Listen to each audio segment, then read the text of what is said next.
नमस्कार। दोपहर समाचार में आपका स्वागत है। प्रधानमंत्री नरेंद्र मोदी सऊदी अरब की 2 दिवसीय आधिकारिक यात्रा पर रवाना हुए। उन्होंने कहा, भारत सऊदी अरब के साथ दीर्घकालिक और ऐतिहासिक संबंधों को बहुत महत्व देता है। उपराष्ट्रपति जगदीप धनखड़ ने कहा, संसद सर्वोच्च है और निर्वाचित प्रतिनिधि संविधान के विषय वस्तु के अंतिम निर्धारक हैं।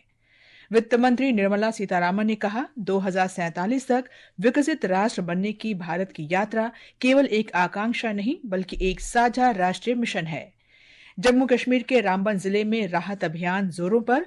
मौसम विभाग ने बिहार के 31 जिलों के लिए लू का येलो अलर्ट जारी किया और आईपीएल क्रिकेट में आज शाम लखनऊ में लखनऊ सुपर जायंट्स का सामना दिल्ली कैपिटल से होगा। दोपहर समाचार के साथ मैं कनकलता। प्रधानमंत्री नरेंद्र मोदी सऊदी अरब की 2 दिवसीय आधिकारिक यात्रा पर रवाना हो गए हैं। सऊदी अरब के क्राउन प्रिंस और प्रधानमंत्री मोहम्मद बिन सलमान के निमंत्रण पर श्री मोदी की सऊदी अरब की तीसरी यात्रा दोनों देशों के बीच गहरी रणनीतिक साझेदारी को दर्शाती है। प्रधानमंत्री ने अपने प्रस्थान वक्तव्य में कहा कि भारत सऊदी अरब के साथ अपने दीर्घकालिक और ऐतिहासिक संबंधों को बहुत महत्व देता है। श्री मोदी ने क्षेत्रीय शांति, समृद्धि और सुरक्षा को बढ़ावा देने में दोनों देशों के साझा हितों पर जोर दिया। उन्होंने सऊदी अरब में भारतीय समुदाय से जुड़ने की उत्सुकता व्यक्त की। श्री मोदी ने प्रवासी समुदाय को एक जीवंत सेतु कहा, जो दोनों देशों के बीच सांस्कृतिक और मानवीय संबंधों को मजबूत करता है। अरब न्यूज के साथ एक साक्षात्कार में श्री मोदी ने सऊदी अरब को एक विश्वसनीय मित्र और रणनीतिक सहयोगी बताया तथा क्राउन प्रिंस मोहम्मद बिन सलमान के नेतृत्व और दृष्टिकोण 2030 पहल की प्रशंसा की। उन्होंने ऊर्जा, कृषि, उर्वरक, हरित हाइड्रोजन और प्रौद्योगिकी सहित प्रमुख क्षेत्रों में सहयोग बढ़ाने पर प्रकाश डाला। श्री मोदी ने प्रस्तावित भारत मध्य पूर्व यूरोप आर्थिक गलियारे के रणनीतिक महत्व को भी रेखांकित किया। ब्यौरा हमारे पश्चिम एशिया संवाददाता से। भारत का सऊदी अरब को निर्यात 11.56 अमेरिकन डॉलर है, जबकि आयात 31.42 तक पहुंचा। दोनों देशों के बीच सदियों पुराने आर्थिक और सामाजिक सांस्कृतिक संबंधों पर आधारित घनिष्ठ और मित्रवत संबंध है। प्रधानमंत्री मोदी की जद्दा यात्रा से कई नए समझौतों की उम्मीद है, जो क्षेत्रीय स्थिरता, ऊर्जा सुरक्षा, रक्षा और आर्थिक विकास जैसे प्रमुख क्षेत्रों में सहयोग को मजबूत करेंगे। ये यात्रा भारतीय और सऊदी नेतृत्व के लिए गाजा की स्थिति और इसराइल हमास संघर्ष को समाप्त करने का प्रयासों सहित महत्वपूर्ण क्षेत्रीय घटनाक्रमों पर बातचीत करने का एक महत्वपूर्ण अवसर भी प्रस्तुत करते हैं। चर्चाओं के केंद्र में व्यापार, कनेक्टिविटी, ऊर्जा, सुरक्षा, निवेश, प्रवासी समुदाय, संस्कृति और क्षेत्रीय सहयोग होंगे। एक प्रमुख ध्यान प्रस्तावित India middle east economic corridor पर होगा। इस कॉरिडोर में आर्थिक विकास को बढ़ावा देने, रोजगार पैदा करने और ग्रीन हाउस गैस उत्सर्जन को कम करने की क्षमता है। सऊदी अरब के लिए ये उनकी अर्थव्यवस्थाओं को ऊर्जा निर्यात से परे विविधता देने के व्यापक लक्ष्यों के अनुरूप है। आइए भारत के विदेश सचिव को इस पर सुने। We are attempting to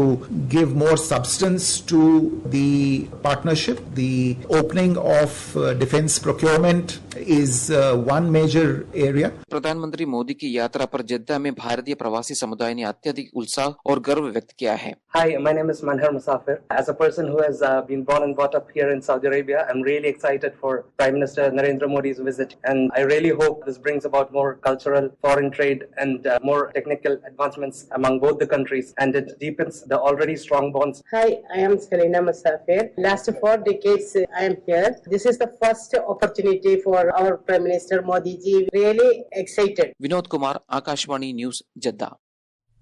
Bharat की यात्रा पर आए अमेरिका के उपराष्ट्रपति जेडी वेंस ने अपने परिवार के साथ आज जयपुर के भव्य ऐतिहासिक आमेर किले का दौरा किया।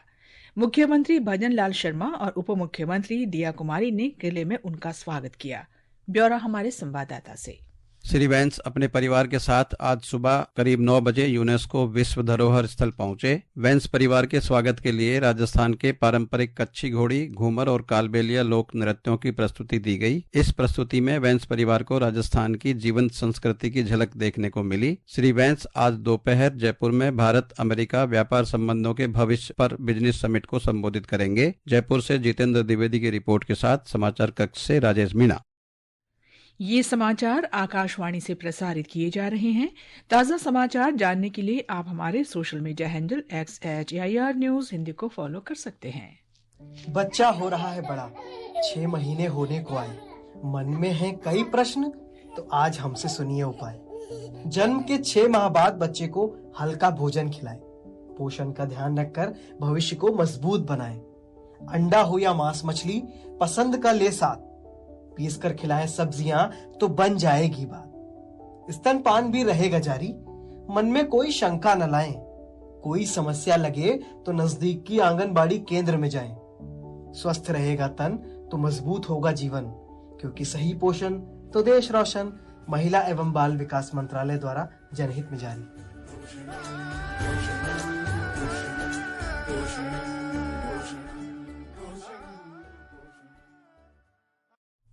ये आकाशवाणी है। केंद्रीय वित्त मंत्री निर्मला सीतारामन ने कहा है कि 2047 तक विकसित भारत बनने का सफर एक आकांक्षा नहीं बल्कि एक साझा राष्ट्रीय मिशन है। उन्होंने कहा कि विकसित भारत मिशन समावेशी, टिकाऊ और नवाचार आधारित विकास के दृष्टिकोण से प्रेरित है। अमेरिका के स्टैनफोर्ड विश्वविद्यालय में आज अपने संबोधन में वित्त मंत्री ने कहा कि भारत विश्व की 5वीं सबसे बड़ी अर्थव्यवस्था बन गया है। उन्होंने कहा कि ये भारत की बढ़ती ताकत और वैश्विक प्रासंगिकता का संकेत है। श्रीमती सीतारामन ने कहा कि भारत में किए गए कुछ काम उल्लेखनीय हैं और इसका एक उदाहरण डिजिटल पब्लिक इंफ्रास्ट्रक्चर और इसकी सफलता है। भारत सरकार द्वारा महिलाओं की सुरक्षा, स्वास्थ्य और वित्तीय स्वतंत्रता बढ़ाने पर वित्त मंत्री ने कहा कि भारत बदल रहा है और भारतीय महिलाएं भी बदल रही हैं। इससे पहले श्रीमती सीतारामन ने सैन फ्रांसिस्को में गूगल क्लाउड के मुख्य कार्यकारी अधिकारी थॉमस कोरियन और उनकी टीम से मुलाकात की। उपराष्ट्रपति जगदीप धनखड़ ने कहा है कि संविधान की विषय वस्तु निर्धारित करने में निर्वाचित प्रतिनिधि ही अंतिम निर्धारक हैं। दिल्ली विश्वविद्यालय में एक कार्यक्रम में बोलते हुए उपराष्ट्रपति ने इस बात पर जोर दिया कि संसद सर्वोच्च है और संविधान में संसद से ऊपर किसी की कल्पना नहीं की गई है। उन्होंने कहा कि संविधान लोगों के लिए है और ये देश के प्रत्येक व्यक्ति जितना ही सर्वोच्च है। Constitution is for the people and its repository of safeguarding it is that of elected representatives. They are the ultimate masters as to what constitutional content will be. There is no visualization in Constitution of any authority above Parliament. Parliament is supreme, and that being the situation, let me tell you, it is as supreme as every individual in the country. सर्वोच्च न्यायालय के 2 विरोधाभासी बयानों का हवाला देते हुए श्री धनखड़ ने कहा कि गोलकनाथ मामले में सर्वोच्च न्यायालय ने कहा था कि प्रस्तावना संविधान का हिस्सा नहीं है और केशवानंद भारती मामले में उसने कहा कि प्रस्तावना संविधान का हिस्सा है। एक राष्ट्र एक चुनाव पर संयुक्त संसदीय समिति की बैठक संसद भवन में चल रही है। 39 सदस्यीय समिति में लोकसभा के 27 सदस्य और राज्यसभा के 12 सदस्य शामिल हैं। पहले सत्र में समिति सर्वोच्च न्यायालय के पूर्व न्यायाधीश न्यायमूर्ति हेमंत गुप्ता और सेवानिवृत्त न्यायाधीश तथा भारत के 21वें विधि आयोग के अध्यक्ष डॉक्टर BS चौहान के साथ बातचीत करेगी। नई दिल्ली में मीडिया से बात करते हुए एक राष्ट्र एक चुनाव पर जेपीसी के अध्यक्ष PP चौधरी ने कहा कि ये राष्ट्रीय हित में है और इससे अर्थव्यवस्था को लाभ होगा।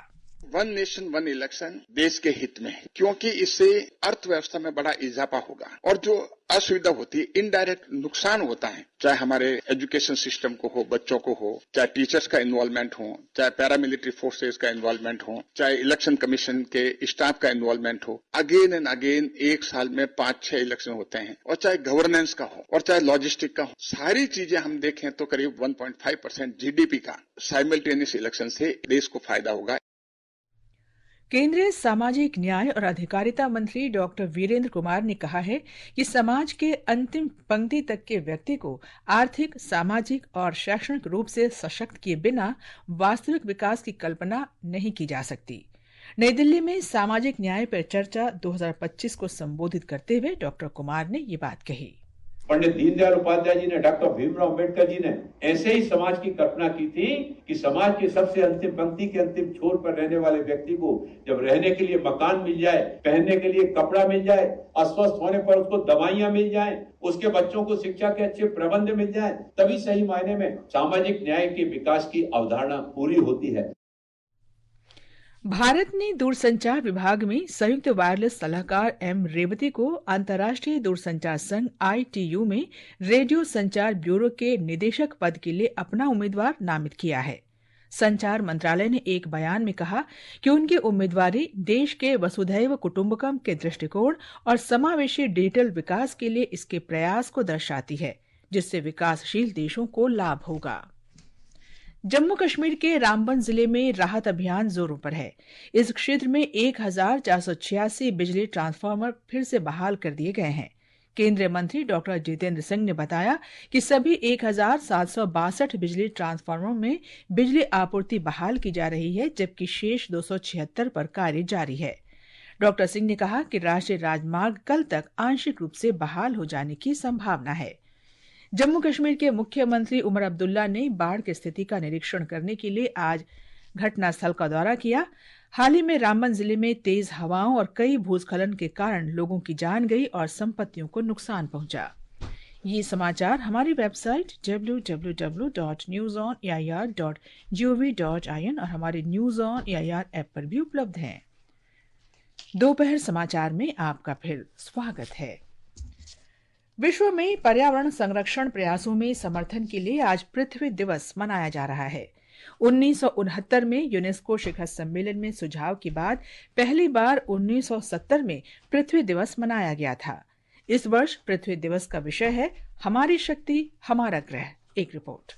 असंबाधं बध्यतो मानवानां यस्या उद्वतः प्रवतः समं बहु नाना वीर्या औषधीर्या विभर्ति पृथ्वी नः प्रथतां राध्यतां नः। पृथ्वी दिवस का उद्देश्य पर्यावरण संबंधी मुद्दों के बारे में जागरूकता बढ़ाना और धरती की रक्षा के लिए प्रयासों को प्रेरित करना है। ये लोगों को जलवायु परिवर्तन, प्रदूषण और स्थिरता के बारे में जागरूक करता है और स्वच्छता तथा पौधारोपण जैसे प्रयासों को संगठित करता है। ये दिन सामुदायिक सहयोग और पर्यावरण अनुकूल प्रथाओं को बढ़ावा देता है। इस वर्ष का विषय व्यक्तियों, समूहों और सरकारों से वर्ष 2030 तक स्वच्छ ऊर्जा के उत्पादन को 3 गुना करने का आग्रह करता है, जो अक्षय ऊर्जा को अपनाने की तत्काल आवश्यकता पर बल दे रहा है। यह अभियान जलवायु परिवर्तन से निपटने के लिए जीवाश्म ईंधन पर निर्भरता कम करना और स्थायी, न्यायसंगत तथा समावेशी ऊर्जा भविष्य में निवेश करने के महत्व को रेखांकित करता है। समाचार कक्ष से मुकेश कुमार बल।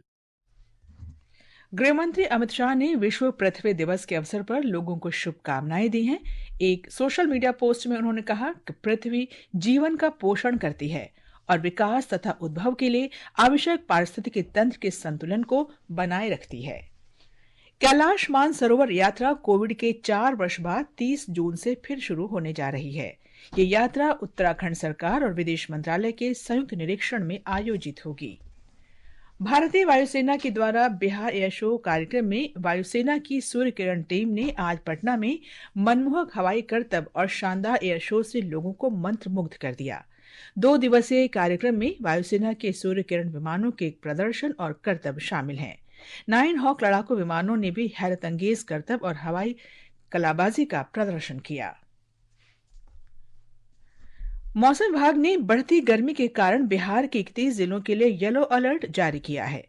पिछले 2 दिन में दिन के तापमान में 10 डिग्री सेल्सियस की वृद्धि हुई है। राज्य के कई हिस्सों में अधिकतम तापमान 42 डिग्री सेल्सियस को पार कर गया है। घरेलू शेयर बाजार का सेंसेक्स और निफ्टी आज लगातार छठे सत्र में बढ़त के साथ कारोबार कर रहे हैं। अब से कुछ देर पहले सेंसेक्स 194 अंक बढ़कर 79,602 पर था। नेशनल स्टॉक एक्सचेंज का निफ्टी भी 53 अंक की वृद्धि के साथ 24,178 पर पहुंच गया। आईपीएल क्रिकेट में आज लखनऊ सुपर जायंट्स का मुकाबला दिल्ली कैपिटल से लखनऊ में होगा। ये मैच शाम 7:30 बजे से खेला जाएगा। अंत में मुख्य समाचार एक बार फिर। प्रधानमंत्री नरेंद्र मोदी सऊदी अरब की 2 दिवसीय आधिकारिक यात्रा पर रवाना हुए। उन्होंने कहा, भारत सऊदी अरब के साथ दीर्घकालिक और ऐतिहासिक संबंधों को बहुत महत्व देता है। उपराष्ट्रपति जगदीप धनखड़ ने कहा, संसद सर्वोच्च है और निर्वाचित प्रतिनिधि संविधान की विषय वस्तु के अंतिम निर्धारक हैं। वित्त मंत्री निर्मला सीतारामन ने कहा, 2047 तक विकसित राष्ट्र बनने की भारत की यात्रा केवल एक आकांक्षा नहीं बल्कि एक साझा राष्ट्रीय मिशन है। जम्मू कश्मीर के रामबन जिले में राहत अभियान जोरों पर। मौसम विभाग ने बिहार के 31 जिलों के लिए लू का येलो अलर्ट जारी किया और आईपीएल क्रिकेट में आज शाम लखनऊ में लखनऊ सुपर जायंट्स का सामना दिल्ली कैपिटल से होगा। इसके साथ ही दोपहर समाचार का ये अंक समाप्त हुआ।